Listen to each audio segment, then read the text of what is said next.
السلام علیکم ورحمۃ اللہ وبرکاتہ۔ نحمده ونصلي ونسلم على رسوله النبی الحنین المکین الرؤوف الرحیم، اما بعد فاعوذ باللہ من الشیطان الرجیم، بسم اللہ الرحمن الرحیم۔ لَتَجِدَنَّ أَشَدَّ النَّاسِ عَدَاوَةً لِلَّذِينَ آمَنُوا الْيَهُودَ وَالَّذِينَ أَشْرَكُوا إلى آخر الآية۔ صدق الله العظيم، والصلاة والسلام على أشرف الأنبياء والمرسلين وعلى آله وصحبه وعلماء أمته وصلحاء ملته اجمعین الی یوم الدین، اما بعد۔ آج پاکستان جس صورتحال سے دوچار ہے، اپنے پڑوس میں جمہوریت اور عظیم جمہوریت کا دعویٰ کرنے والا ملک، اس کی طرف سے اہل پاکستان کو جس حملے کا خطرہ ہے، رب تعالیٰ نے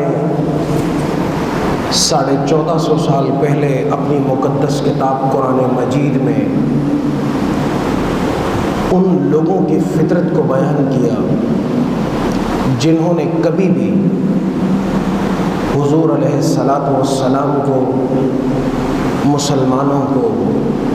اسلام کو، قرآن کریم کو اور پوری امت مسلمہ کو ایک لمحے کے لیے بھی برداشت نہیں کیا۔ سورہ مائدہ کی آیت نمبر 84 میں اللہ تعالیٰ ارشاد فرماتا ہے کہ لَتَجِدَنَّ أَشَدَّ النَّاسِ عَدَاوَةً، کہ اہل ایمان کے لیے سب سے زیادہ سخت دشمنی آپ جن لوگوں کے دلوں میں پائیں گے وہ کون ہیں؟ فرمایا الیہود، پہلے یہودی ہیں، اور پھر اس کے بعد فرمایا کہ والذین اشرکوا، ان یہودیوں کے بعد مسلمانوں کو نہ برداشت کرنے والے، قبول نہ کرنے والے، ان کے جان مال عزت اور دین کے دشمن وہ لوگ ہیں جو اپنے آپ کو مشرک کہتے ہیں، بتوں کی پوجا کرنے والے ہیں، ان کے دلوں کے اندر بغض ہے، حسد ہے، کینہ ہے، نفرت ہے۔ اور قرآن کریم نے دوسری جگہ یہ ارشاد فرمایا والذین یقولون بافواہہم ما لیس فی قلوبہم، یہ جو کچھ اپنی زبانوں سے اظہار کرتے ہیں ان کے دلوں میں اس کے بالکل برعکس ہوتا ہے۔ وہ آپ سے محبت کا اظہار کریں تو تب بھی ان کے دل میں کینہ ہوتا ہے، وہ آپ سے دوستی کے لیے بظاہر ہاتھ بڑھائیں تو تب بھی ان کے دل میں دشمنی کا خنجر پیوست رہتا ہے۔ وہ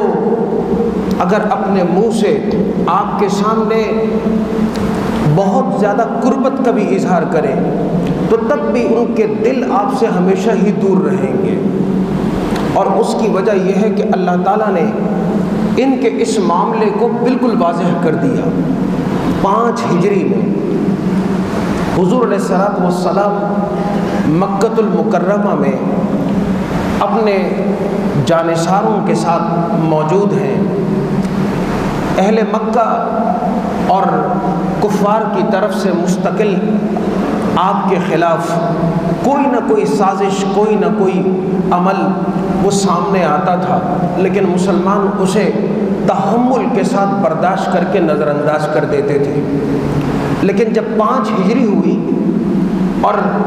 کفار مکہ کی ریشہ دوانیاں بڑھیں تو حضور علیہ السلام نے اس وقت ابھی تک جہاد کی آزادی اور جہاد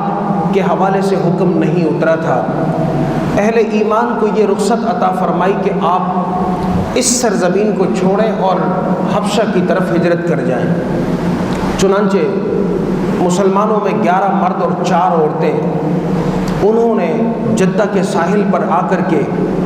آدھے دینار پر ایک کشتی کرائے پر لی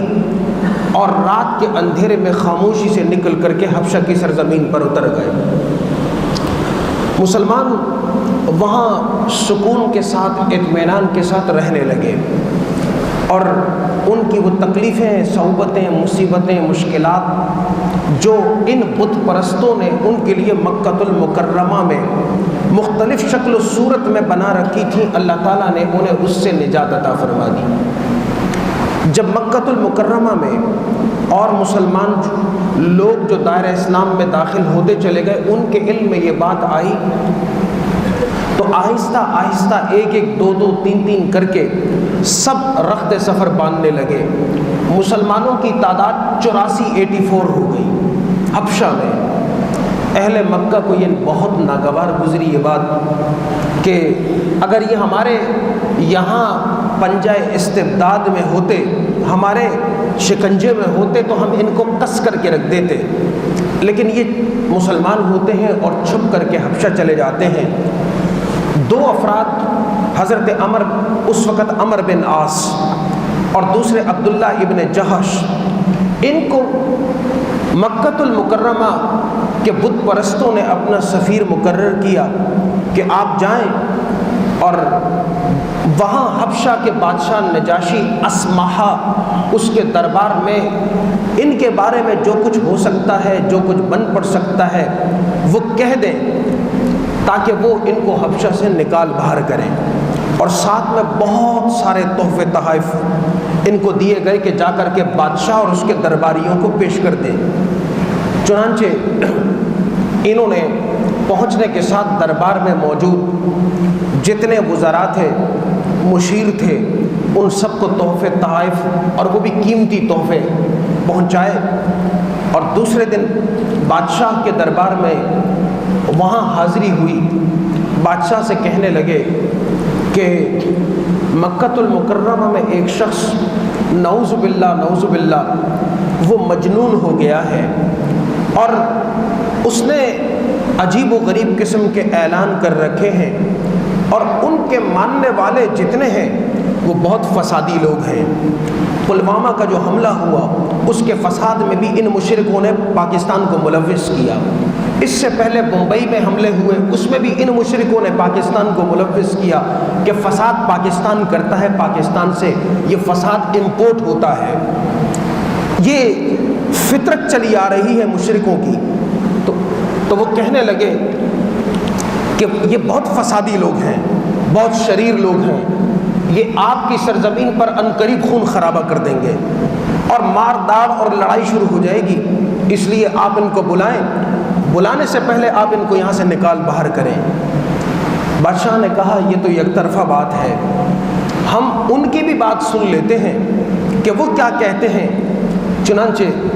دربار میں مسلمانوں کے وفد کو دوسرے دن بلایا گیا تو مسلمان اچھے خاصے خوفزدہ تھے کہ خدا جانے کہ اب کیا حکم آنے والا ہے۔ مسلمانوں نے پہنچ کر کے دربار اور حبشہ کے دربار کی اس روایت کو کہ جس میں بادشاہ کے سامنے دو زانوں ہو کے سجدہ کیا جاتا تھا، یہ سلام کا طریقہ تھا، اور آپ سب جانتے ہیں کہ بر صغیر پاک و ہند میں جب اکبر بادشاہ تھا تو اس نے بھی اپنے دربار میں سلام کے اسی طریقے کو مروج کیا تھا، یعنی میں وہ برتر ہستی ہوں جس کو جھک کر کے ذلت کے ساتھ سلام کیا جائے۔ چنانچہ مسلمان جھکے نہیں اور براہ راست مخاطب ہو کر کے کہا کہ السلام علیکم ورحمۃ اللہ وبرکاتہ۔ جب یہ سلام ان الفاظ کے ساتھ کیا گیا تو عمر بن عاص کہنے لگے کہ بادشاہ دیکھیں یہ کتنے متکبر لوگ ہیں، یہ آپ کے سامنے جھکے نہیں، انہوں نے سجدہ نہیں کیا، بلکہ عجیب و غریب قسم کے انداز سے آپ کو السلام علیکم کہہ دیا۔ بادشاہ نے کہا اچھا، پوچھا کہ آپ نے مجھے سلام عام روایت سے ہٹ کر کے کیا ہے، یہ کیا سلام ہے؟ جواب آیا، مسلمانوں نے جواب دیا کہ یہ سلام کا طریقہ وہ ہے کہ جب اللہ تعالیٰ اہل بہشت کو جنت میں داخل فرمائے گا تو وہ ابد الآباد تک ایک دوسرے سے ملاقات کے وقت یہی سلام کرتے رہیں گے کہ السلام علیکم ورحمۃ اللہ وبرکاتہ. اور کہا کہ یہی وہ سلام کا طریقہ ہے کہ جب فرشتے ایک دوسرے سے ملتے ہیں یا فرشتے کسی مومن کے پاس چل کر کے آتے ہیں، کسی پیغمبر کے پاس وحی لے کر کے آتے ہیں، تو اس کو سلام ان الفاظ سے کرتے ہیں.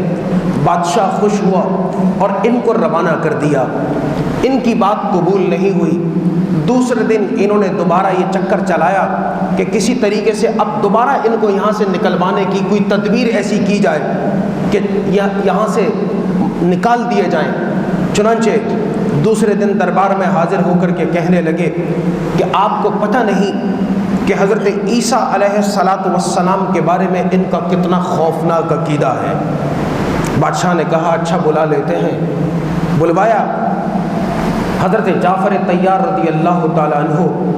حضور صلی اللہ علیہ وسلم کے چچیرے بھائی ہیں. آپ دربار میں کھڑے ہو گئے. بادشاہ نے جب سوال کیا کہ آپ حضرت عیسیٰ علیہ السلام کے بارے میں کیا کہتے ہیں، تو حضرت جعفر رضی اللہ تعالیٰ عنہ نے جواب دیا کہ اے بادشاہ، حضرت عیسیٰ اللہ کے رسول اور نبی ہیں، پیغمبر ہیں، وہ اللہ کے بندے ہیں. انہیں حضرت مریم سلام اللہ علیہا نے جنا ہے، اور حضرت مریم سلام اللہ علیہا عفت معاب، عصمت معاب، طاہرہ، نقیہ، تقیہ تھی. بادشاہ نے سنا تو بادشاہ خوش ہو گیا. کہنے لگا، زمین دربار میں اس وقت کوئی تنکا تھا، تنکا ہاتھ میں اٹھایا اور کہنے لگا آپ نے حضرت عیسیٰ علیہ السلام کی نسبت جو بات کی ہے، حضرت عیسیٰ علیہ السلام اس تنکے کے برابر بھی اس سے نہ زیادہ ہے نہ کم ہے، بالکل سچ فرمایا. انہوں نے کہا آپ ان سے پوچھے تو صحیح یہ اور عیسائیوں کے بارے میں کیا عقیدہ رکھتے ہیں. حضرت جعفر طیار رضی اللہ تعالیٰ عنہ دربار میں کھڑے ہوئے اور سورہ مریم کی تلاوت شروع کر دی. سورہ مریم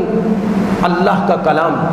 اور کس کی زبان سے؟ حضور علیہ السلام کے خانوادہ اہل بیت کے رکن رکین حضرت جعفر طیار رضی اللہ تعالیٰ عنہ کی زبان مبارک سے صحابہ کے جلد میں تلاوت شروع کی. تلاوت کرتے چلے جا رہے ہیں. نجاشی اسمہا کی آنکھوں سے سیل آنسوؤں کا رواں ہو گیا، اور آخر میں وہ ہچکیاں لینے لگا اور کہنے لگا یہ اللہ کا وہ ناموس ہے، یہ اللہ کا وہ سچا کلام ہے کہ یہی وہ کلام تھا جو اللہ نے اپنے محبوب بندے عیسیٰ علیہ السلام پر نازل فرمایا اور کہا کہ گواہ رہنا کہ میں بھی اب آج سے محمد الرسول اللہ کا غلام ہوں، اور اسلام کو قبول کر لیا. اس کلام کا اثر اتنا زیادہ تھا کہ عمر بن عاص جو آئے تھے مسلمانوں کو بے دخل کروانے کے لیے، اس وقت جب دیکھا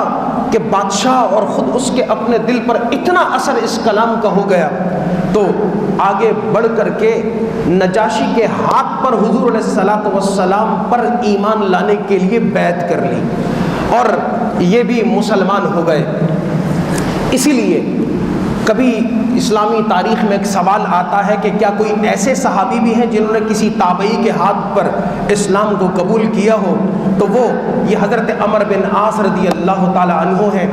جنہوں نے نجاشی جو براہ راست صحابی نہیں لیکن ان کی نماز جنازہ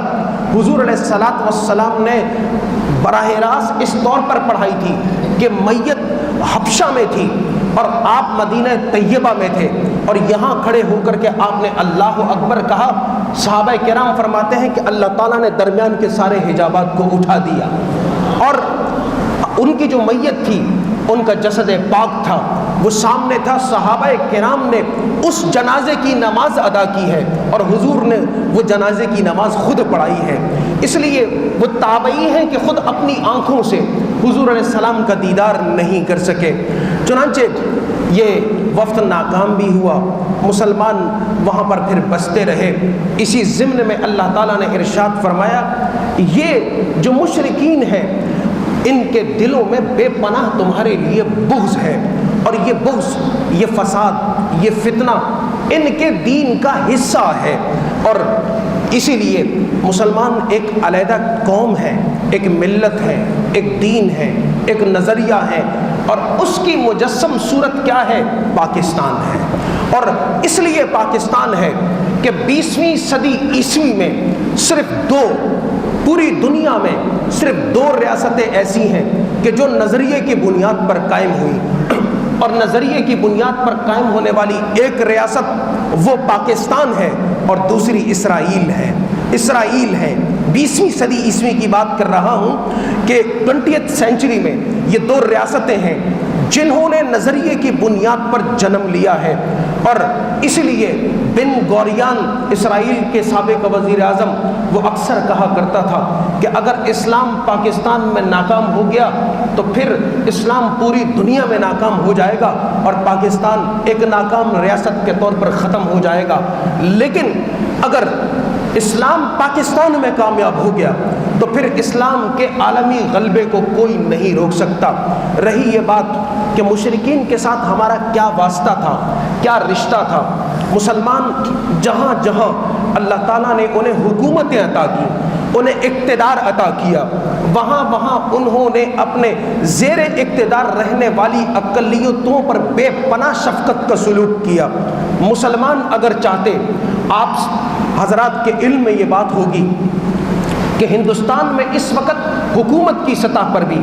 اور قانون سازی کی سطح پر بھی، عدالتوں کی سطح پر بھی، وہاں کے مسلح افواج کی سطح پر بھی مسلمانوں اور دوسری اقلیتوں کو یعنی ہندو مت میں ڈھالنے کی بھرپور کوشش ہو رہی ہے۔ وہ راشٹریہ سیوک سنگھ ہو یا ہندوتوا کی تحریک ہو یا اس کے علاوہ RSS ہو، بجرنگ دل ہو یا کوئی اور تحریک ہو، ان کا مقصد یہ ہے کہ ہندوستان سے اسلام کو دیس نکالا دیا جائے، ان کو باہر کیا جائے۔ حالانکہ اگر مسلمان اپنے دور اقتدار میں صرف 1% توانائی استعمال کرتے تو اس وقت نریندر مودی نہیں ہوتا، وہ کوئی عبد الکریم فاروقی ہوتا، ششما سوراج نہیں ہوتی، یہ کوئی زینب بی بی ہوتی۔ اگر مسلمانوں اپنی اس قوت کا ایک معمولی سا بھی اظہار کرتے تو روئے زمین پر کسی ہندو کے وجود کا ملنا ناممکن ہو جاتا۔ لیکن مسلمانوں نے تحمل کی روایت، برداشت کی روایت، اس کو ہمیشہ برقرار رکھا۔ یہ علیحدہ بات ہے کہ ہندو خود اپنی دینی روایات پر عمل نہیں کرتے۔ یجروید ہندوؤں کی مقدس کتاب ہے۔ یجروید میں ایک اللہ کا تصور اس طور پر دیا گیا ہے کہ اس رب تعالیٰ کی کوئی شبیہ نہیں بن سکتی۔ لیکن کتنے ظلم کی بات ہے کہ اسی ہندو مت کے ماننے والوں نے آج 33 کروڑ سے زائد خدا اپنے ہاتھوں سے تراش کر کے، گھڑ کر کے، بنا کر کے اپنے سامنے ایستادہ کر دیے ہیں۔ کتنی عجیب بات ہے کہ آپ ہندوستان میں اگر کسی ایک گائے کی قربانی مسلمان کر لیتا ہے، کسی ایک جانور کو ذبح کرتا ہے، تو یجروید کے مطابق اللہ کو خوش کرنے کا طریقہ، راضی رکھنے کا طریقہ یہ تھا کہ آپ اس کے حضور گائے کی، بیل کی، بھینس کی، بکری کی قربانی دیتے رہیں، کیونکہ اس قربانی سے رب تعالیٰ خوش ہوتا ہے۔ آج اگر کوئی مسلمان کسی جانور کو وہاں پر قربان کر دیتا ہے تو ہندو مل کر کے اس کو ذبح کر دیتے ہیں۔ حالانکہ دوسری طرف مالی اعتبار سے ہندوستان کا رویہ یہ ہے کہ سالانہ 2 ارب کلو 2015 اور 16 کی اقتصادی رپورٹ کے مطابق کتنے 2 ارب کلو ہندوستان کی حکومت نے گائے کے گوشت کو ایکسپورٹ کر کے اربوں روپے کمایا ہے۔ لیکن اگر یہی جانور کوئی مسلمان ذبح کر دے تو مسلمانوں کی بستیوں کو تاراج کر دیا جاتا ہے، ان کو ذبح کر دیا جاتا ہے۔ تیسری بات کہ خود وہاں کے اپنے عقیدے کے مطابق، مقدس کتابوں کے مطابق، رامائن کے مطابق جو شودر ہے وہ کسی برہمن کے گھر پیدا ہو سکتا ہے، اور اگر کوئی برہمن ہو تو وہ شودر کے گھر پر جنم لے سکتا ہے۔ لیکن وہاں پر اس چیز کو اب ناممکن بنا دیا گیا ہے کہ برہمن کا بیٹا برہمن رہے گا، شودر کا بیٹا شودر رہے گا، اور 4000 سال سے اس روایت پر جوں کے توں طریقے پر عمل ہو رہا ہے۔ پورے ہندوستان کے آئین ساز جو اس وقت ایک بڑے دانشور بھی تھے، مفکر بھی تھے، لیکن بدقسمتی کے ساتھ وہ شودر طبقے سے ان کا تعلق تھا۔ انہوں نے ایک مرتبہ تاریخ ساز جملہ کہا، اور وہ جملہ یہ تھا کہ میرا شودر پیدا ہونا میرے اختیار میں نہیں تھا، اس لیے میں شودر پیدا ہوا، لیکن میرا شودر ہو کر کے مرنا یا نہ مرنا یہ میرے اختیار میں ہے۔ ہندو مت ترک کر کے بدھسٹ بن گئے، اور اسی لیے خود ہندوستان کے اندر تمام تر اس روایت کے باوجود کہ دوسری تمام اقوام نے ہندو قوم کو برداشت کیا اور ان کے ظلم کے باوجود ان کے ساتھ احسان کا سلوک کیا، لیکن اس کے جواب میں ان کا رویہ کیا ہے؟ ان کا رویہ یہ ہے کہ نہ وہ کسی بدھسٹ کو مانتے ہیں نہ کسی مسلمان کو مانتے ہیں، اور اتنی حیران کن بات ہے کہ اوتار کا لفظ آتا ہے ہندو روایات میں، اوتار کا وہی مطلب ہوتا ہے جو ہمارے ہاں پیغمبر کا مطلب ہوتا ہے، رسول کا مطلب ہوتا ہے۔ گوتم بدھ کو یہ اوتار ضرور کہتے ہیں، لیکن اس کے لیے ملیچ اوتار کا لفظ استعمال کرتے ہیں کہ گندا، ناپاک اور غلیظ قسم کا پیغمبر تھا، اور اس لیے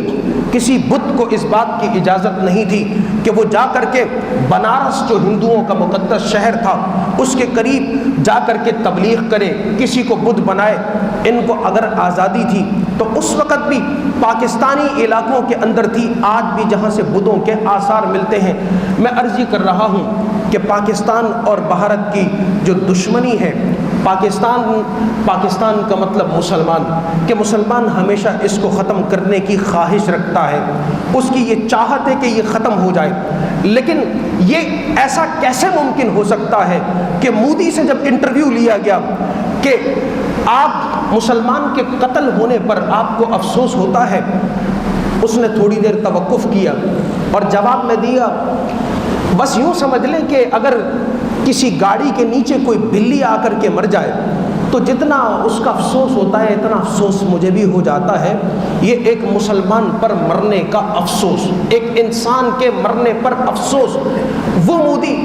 اس نے یہ بات بھی لپیٹ کر کے کہی، ورنہ گجرات کے فسادات میں 5000 لوگ اسی بندے نے قتل کروائے، اور یہی سرپرستی کرتا رہا بابری مسجد کو ڈھانے کی، اور وہاں جو ہزاروں مسلمانوں کو تہ کیا گیا۔ 70 برس ہوئے ہیں کم و بیش پاکستان کی اس آزادی کو، اور 70 برسوں کے دوران 5000 مرتبہ فسادات کروائے گئے، اور 5000 مرتبہ کے ان فسادات میں کم و بیش 20 لاکھ مسلمان مارے گئے ہیں، 20 لاکھ مسلمان مارے گئے ہیں۔ آج آپ کو بہت سارے لوگ طرح طرح کی باتیں کریں گے، کوئی کہتا ہے یہ پانی کا تقسیم کا معاملہ تھا، کوئی کہتا ہے کہ یہ ویسے ہی آپس میں مفادات کا ٹکراؤ تھا، کوئی کہتا ہے کہ کسی اور وجہ سے یہ پاکستان اور بھارت دو علیحدہ ملکوں کی شکل اور صورت میں معرض وجود میں آئے۔ حقیقت یہ ہے کہ ان دونوں ملکوں کا وجود ایک نظریے کی بنیاد پر ہے، اور وہ نظریہ یہ تھا کہ اس وقت جب متحدہ ہندوستان تھا تو متحدہ ہندوستان میں مسلمانوں کو ریلوے اسٹیشن پر پڑے ہوئے ہندوؤں کے پانی کے گڑھے سے پانی پینے کی اجازت نہیں ہوتی تھی۔ ہر اسٹیشن پر مسلمانوں کے پینے کا پانی اور وہ گڑھا علیحدہ ہوتا تھا اور ہندوؤں کا علیحدہ ہوتا تھا۔ اگر مسلمان غلطی سے ہندوؤں کے گڑھے سے پانی پی لیتا تو اس پورے گڑھے کو توڑ دیا جاتا، اس کو ختم کر دیا جاتا، اور یہی وجہ تھی۔ یہ تو ایک چھوٹی سی بات انسان کو لگتی ہے، اور اسی تناظر میں بعض ہمارے ہاں کے نادان کہہ دیتے ہیں کہ اگر وہاں سے کوئی ایک فلم آ جائے اور وہاں سے کوئی ڈرامہ ہم دیکھ لیں یا دکھا دیں تو یہ تو ایک تفریح کا ذریعہ ہے۔ یہ تفریح کا ذریعہ نہیں ہے۔ وہاں آپ کو بھی پتا ہوگا کہ سونیا گاندھی، اس کا بیان یہ تھا کہ فلموں کے ذریعے سے ہم نے پاکستان کے اوپر، پاکستان کے اندر اپنا غلبہ اور تسلط جما لیا ہے۔ دنیا کا کوئی بھی پروگرام ہو، چاہے وہ سائنس اور ٹیکنالوجی سے متعلق ہو، وہ انٹرٹینمنٹ انڈسٹری کا ہو، وہ فائن آرٹس کا ہو، وہ لٹریچر کا ہو، وہ کلچرل شو کے نام پر ہو، یا اس کا کوئی دوسرا عنوان ہو، وہ الٹیمیٹلی جو ہے وہ اپنے اصولوں کے ساتھ، اپنی اقدار کے ساتھ، اپنی ثقافت اور تہذیب کے ساتھ نتھی ہوتا ہے۔ کوئی بھی چیز بغیر تہذیب اور ثقافت کے تعلق کے کبھی بھی معرض وجود میں نہیں آتی۔ مسلمان چاہے وہ ہندوستان میں تھے، اسپین میں ہوں، یا اس سے پہلے مدینہ طیبہ میں، جن جن چیزوں کو انہوں نے تخلیق کیا، ان تمام چیزوں کے ذریعے سے وہ اللہ کی وحدانیت اور رسول اللہ صلی اللہ علیہ وسلم کی رسالت کے پیغام کو کنوے کرتے تھے۔ اور جب ایک ملحد، ایک دہریہ کسی چیز کو مارز وجود میں لاتا ہے، اس کو پیش کرتا ہے، تو اس کے پس پش بھی یہی فلسفہ ہوتا ہے کہ وہ اپنی تہذیب کو، اپنی ثقافت کو، اپنی اقدار کو آگے پیش کرتا ہے، پروموٹ کرتا ہے۔ اس لیے پاکستان اور بھارت کا جو نزاع ہے، کشمیر کے مسئلے پر ہو یا کسی اور ایشو پر ہو، یہ بنیادی طور پر نظریات کا اختلاف ہے، اور یہ اصولوں کا اختلاف ہے، یہ دین کا اختلاف ہے، تہذیب اور تمدن کا اختلاف ہے۔ ایسا نہ ہوتا تو قائد اعظم کبھی بھی کانگریس چھوڑ کر کے مسلم لیگ کی صدارت پر راضی نہ ہوتے۔ علامہ اقبال کانگریس کی مدح سرائی کرتے، مسلم لیگ یا پاکستان کے قیام کے لیے نظریے کو پیش نہیں فرماتے، اس لیے کہ اسلام ایک علیحدہ تہذیب ہے، اسلام زندگی ہے، اسلام زندگی کے تمام اداروں کا نام ہے، اسلام کی جامعیت کا نام ہے، اور اس اسلام کی مجسم صورت پاکستان ہے۔ اس لیے پاکستان کا محمد حسن صدیقی اسکواڈرن لیڈر جب ہوا میں اڑ کر کے ہندوستان کے 2 مگ طیاروں کو نشانہ بناتا ہے، تو یہ 2 طیارے نہیں گرتے، یہ بھارت کی ہندو تہذیب دھڑم سے زمین پر گر جاتی ہے، اور اسلام کی تہذیب پاکستان کے طیاروں کی شکل میں، محمد حسن صدیقی پائلٹ کی شکل میں فتح یاب ہوتی ہے۔ یہ جغرافیہ کا معاملہ نہیں ہے، یہ صرف ظاہر کی شکل نہیں ہے، اسلام کا باطن ہے، اسلام کی حقیقت ہے، اسلام کی صورت ہے، اسلام کی روح ہے، اسلام کا وجود ہے، اور پاکستان اس کا جغرافیائی مظہر ہے، وجودی شکل ہے۔ اور اس لیے آج اس بات کی ضرورت ہے کہ دوبارہ کم از کم درجے میں اپنی تینوں مسلح افواج کے لیے دعا گو رہیں۔ جب جب نماز کریں، جب جب نماز کی ادائیگی ہو، تو اس کے بعد پاکستان کے ایٹمی اثاثوں کے لیے، پاکستان کی اسلحہ ساز فیکٹریوں کے لیے، آرمی اور فوجی تنصیبات کے لیے، اور حساس مقامات کے لیے، اور ان تمام مجاہدین کے لیے کہ جن کی جاں فشانی، جن کی جد و جہد، جن کی محنت، جن کے رات کے جگرتوں اور جن کی ہر وقت کھلی آنکھوں کی بدولت ہم سکون میں اطمینان